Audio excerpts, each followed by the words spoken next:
Je m'appelle Émilie Constant, j'ai 28 ans et je suis jeune chercheuse en psychologie clinique de la santé et en psychopathologie. Après avoir réalisé un cursus complet de 5 années en psychologie à l'Université de Lille, j'ai réalisé ma thèse de doctorat au sein du laboratoire Scalab sous la direction des professeurs Jean-Louis Nandrino et Véronique Christophe. De manière générale, la relation de couple est une aspiration profonde pour chacun d'entre nous. Et cette relation à deux va être riche en émotions, tant positives que négatives. Dans un contexte où le couple va rencontrer une difficulté, chaque partenaire va devoir faire face à la fois à leurs propres émotions, mais aussi aux émotions de leur partenaire. Ici, nous aborderons aussi bien les désaccords, les conflits qu'un couple peut rencontrer au cours de leur vie quotidienne, que les difficultés suscitées au sein du couple suite à la découverte, à l'annonce d'un cancer chez l'un des partenaires. Dans ces contextes émotionnels, chaque partenaire va ressentir une activation émotionnelle plus ou moins importante et qui se témoigne par une mobilisation de l'organisme. Cette activation va donc nécessiter la mise en place d'un système de régulation des émotions qui vont permettre un retour à un état d'équilibre dit d'homéostasie. Nos capacités d'empathie et celles de notre partenaire qui se traduisent globalement par une capacité d'écoute, de compréhension et de validation des émotions de l'autre vont nous permettre mutuellement de mieux réguler les émotions ressenties au cours d'une interaction. L'objectif de ma thèse est de mieux comprendre et de saisir ces processus émotionnels complexes qui se jouent dans les relations interpersonnelles et de comprendre en quoi ils vont impacter les issues conjugales, notamment le sentiment d'intimité au sein du couple. Dans un premier temps, à l'Imaginarium de Tourpin sur le site de la Pleine Image, nous rencontrons des couples de la population toute venante, c'est-à-dire des gens comme vous et moi.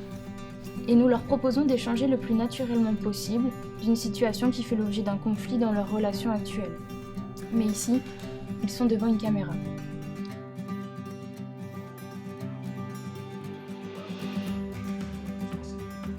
Suite à ça, les partenaires visionnent séparément leur échange conflictuel et nous mesurons l'activité et la gestion physiologique de leurs émotions à l'aide de petits capteurs positionnés sur le corps des partenaires. On mesure ici la sudation de la peau, c'est-à-dire la réponse électrodermale, et la variabilité du rythme cardiaque, qui correspond à l'intervalle entre les battements du cœur, les pics RR que vous voyez ici. Après l'expérience, nous analysons la qualité de la connexion émotionnelle entre les partenaires dans l'interaction conjugale, en revisionnant et codant les échanges conflictuels du couple. Pour cela, nous utilisons des indicateurs comportementaux non verbaux, par exemple, est-ce que les partenaires se regardent, se touchent, et des indicateurs verbaux qui nous permettent d'observer comment un partenaire va s'exprimer par rapport au conflit. Un couple peut un jour ou l'autre être confronté à des bouleversements extérieurs tels que le diagnostic d'un cancer chez l'un des partenaires. Dans ce cadre de recherche, nous avons choisi de cibler le cancer digestif car il s'agit d'une maladie grave qui altère de façon notable à la fois la qualité de vie physique et psychique du patient, mais aussi indirectement celle de son conjoint aidant. Il est vrai que ce cancer a des répercussions sur la vie quotidienne du couple. Par exemple, le régime alimentaire du patient qui change alors qu'il s'agit de quelque chose de crucial dans la vie de tous les jours. Les traitements aussi engendrent des changements corporels, une perte de poids, mais aussi des cicatrices suite à la chirurgie qui vont avoir une incidence sur la vie intime du couple. Dans ce contexte, la maladie va nécessiter des réajustements aussi bien individuels chez chacun des partenaires que des réajustements dans le couple qui sont importants mais encore peu étudiés pour ce cancer en particulier. Au sein du service de chirurgie générale et digestive du professeur Christophe Mariette au CHRU de Lille, nous rencontrons des couples ayant été confrontés à un cancer digestif.